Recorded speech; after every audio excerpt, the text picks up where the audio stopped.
I just embarked on this 2-week tour as a wandering Jew across North America. It's a custom for the Jewish people to be wandering, and I got to be forced to wear a mask in every airport and every airplane, even when you're sleeping. One of the planes even announced that you could take off your mask for eating, but you should recover in between chews and sips. With all the rules and regulations, masks and testing and mandates, it was easy for someone to perhaps get upset, to lash out, to be disappointed.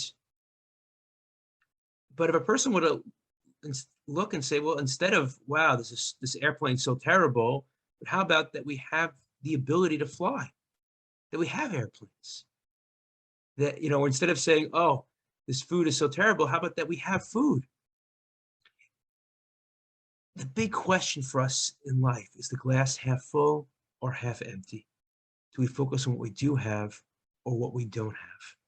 And no matter what we're experiencing, we could enjoy it so much more if we're able to just focus a little bit more on the gifts that we have rather than the needs or wants that we're longing for. The ability to walk, the ability to talk, to think, to see, to hear, to love. So many gifts that we take for granted.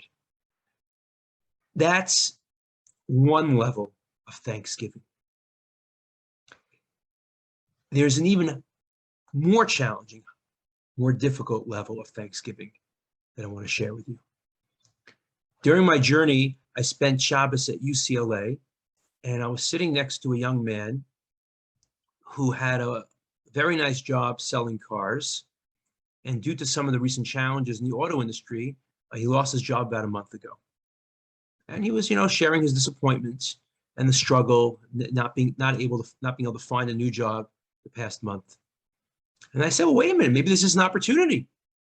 We have, there are these trips that take place in Israel, highly subsidized trips, some of which I'm involved with and I help run. Perhaps you could join me and come to Israel. And maybe now that you're not working, this could be an opportunity. It's like, oh, interesting. All right, maybe. And then I even went so far as to say, perhaps this was divinely arranged. Like maybe really you were a great salesman and God, would like you to have that job back, but he wanted to tentatively or temporarily relieve you of that position to enable you to come on this trip. So he said, okay, well, maybe that's true, but then why would I lose my job a month ago? Meaning, so let me lose my job 2 days ago. That would be much better timing. Isn't God all powerful? He could have timed it better than that. So I said, well, let me ask you something. If you would have lost your job 2 days ago, would you be open to coming on a trip now? Or would you still really be focused on finding a new job and think you're going to get a new one? It's like, you know what? You're right.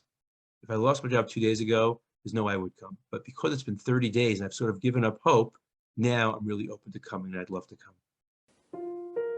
And this to me was amazing, that here was someone who was willing to not only see the good in things that happened to him, to be thankful, but to actually look at a way to turn a tragedy into an opportunity.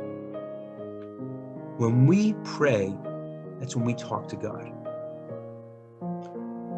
When we study Torah, that's when God talks to us. And the other way that our Creator, our Father, will sometimes communicate with us is through our experiences. And sometimes things will happen to us beyond our control. Sometimes they're unpleasant. And we're not happy by the things that are happening. And they're stopping us from achieving certain goals or certain desires. And that's a great opportunity to look within ourselves and say, I wonder if there might be a hidden, subtle, divine message here, to try and turn any tragedy into an opportunity. I want to take this opportunity of Thanksgiving to thank all of you for being such an important, meaningful, and inspiring part of my life, and looking forward to seeing you again next week.